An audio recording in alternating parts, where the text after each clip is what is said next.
Ողջույն։ Իշխանափոխության անհրաժեշտության մասին խոսելիս միշտ նշել եմ, որ դա շատ կարևոր է մեր երկրում այս բարդակը վերացնելու համար։ Բոլոր ոլորտներն են դեֆորմացված եւ բոլոր ուղղություններով այս քաոսային իրավիճակը փոխելու տարբերակը իշխանափոխությունն է։ 2 օր առաջ հերթական ողբերգական դեպքն է տեղի ունեցել բանակում։ Զոհվել է զինծառայող Նարեկ Թորոսյանը։ Նարեկը ուսանող էր Չարենցավանից, ընտանիքի միակ տղա զավակը։ Ընդամենը 6 ամսվա ծառայող էր Ճամբարակի զորամասում։ Լուրեր են տարածվում, որ ինքնասպանությունից առաջ ենթարկվել է ծեծի։ Քրեական գործը ինքնասպանության հասցնելու հատկանիշներով է։ 2 զինծառայող է կալանավորվել։ Բանակում մահվան դեպքերը, զինվորների մասնակցությամբ ողբերգական դեպքերը, տարբեր միջադեպերը շատ են շատացել։ Վերջին օրերի լրահոսն եմ կարդում, 19-ամյա զինծառայողի մասնակցությամբ ողբերգական վթար է տեղի ունեցել, 19-ամյա զինծառայող է ջրահեղձ եղել, Վանաձորում զինծառայողը կրակոցներ է արձակել, եւս մեկ դեպք հունիսի 27-ին, երբ զինծառայող էր սպանվել, քրգործը ինքնասպանության հասցնելու հատկանիշներով է։ Մեկ այլ լուր, Նուբարաշենի զորամասի հարակից տարածքում դաժան ծեծի է ենթարկվել պայմանագրային զինծառայող, որի 2 աչքն էլ ծեծի արդյունքում կուրացել է։ Պաշտպանության նախարարը նրան զորացրել է։ Մեկ այլ դեպք, Կապանի զորամասերից մեկում զինծառայողի մարմին է հայտնաբերվել կախված վիճակում։ Արամայիս Գևորգյանը եւս ընտանիքի միակ տղան էր։ Սա մեր բանակի երեսն է։ Սուրեն Պապիկյանի, Էդվարդ Ասրյանի, Փաշինյանի երեսն է։ Այն որ քարոզարշավի բեմերից Պապիկյանը կոկորդ էր պատրում, թե ինչու ձեր Գերդաստանի տղաները չեն զոհվել, տարբեր Գերդաստաններից այսպես հերթով տանում զոհ են տալիս։ Հերիք չէ, Պապիկյան, կարողա ի վերջո կանգ առնեք։ Կարդում եմ Պաշտպանության նախարարության կայքում տեղադրված լուրերը։ Լրիվ ուրիշ պետության մասին է կարծես։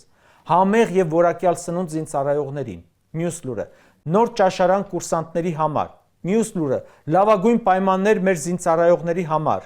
Հաջորդը՝ Պաշտպանության նախարարությունը հայտարարում է մրցույթ։ Այն մյուսը՝ Նիկոլի անվան բանակային խաղեր եւ այլն։ Բանակում սպանությունների մասին ոչ մի խոսք։ 18 տարի զավակին չարչարվել, մեծացրել են, ուղարկել են բանակ, գլուխը կերել եք։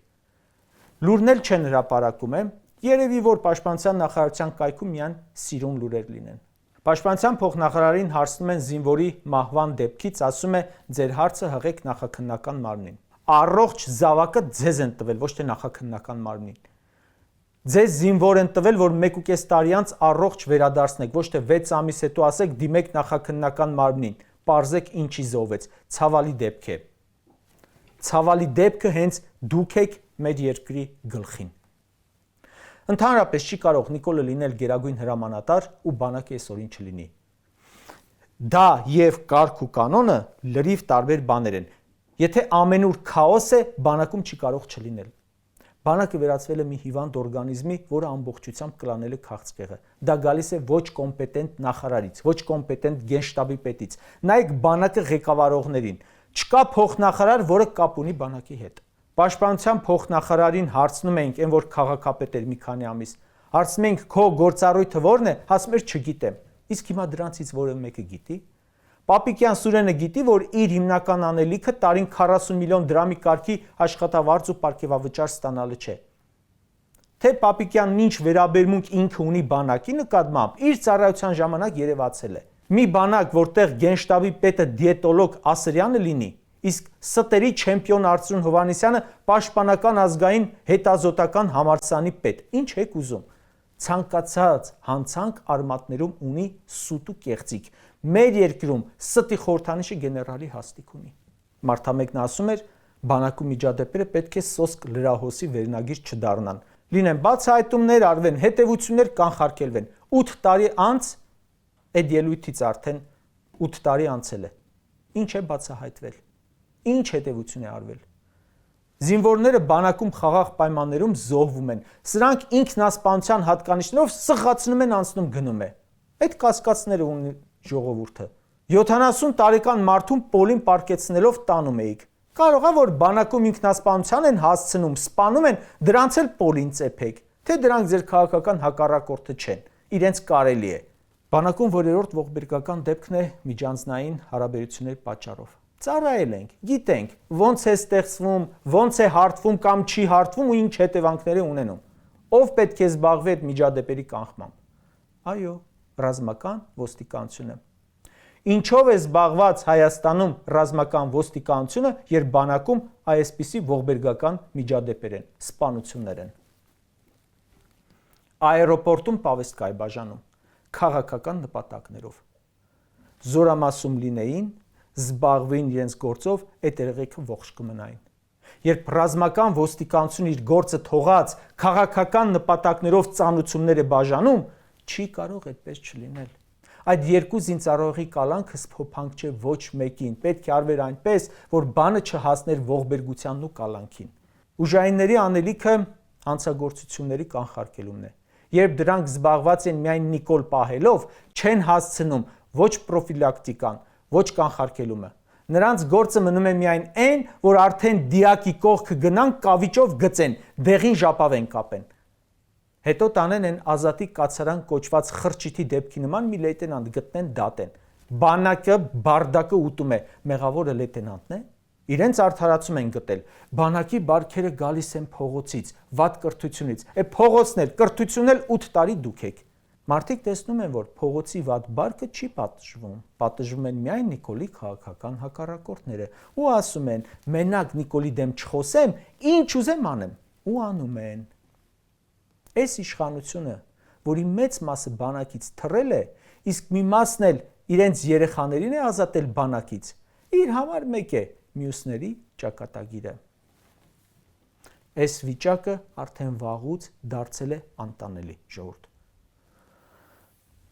Սերժի ժամանակ սպանություն էր լինում բանակում,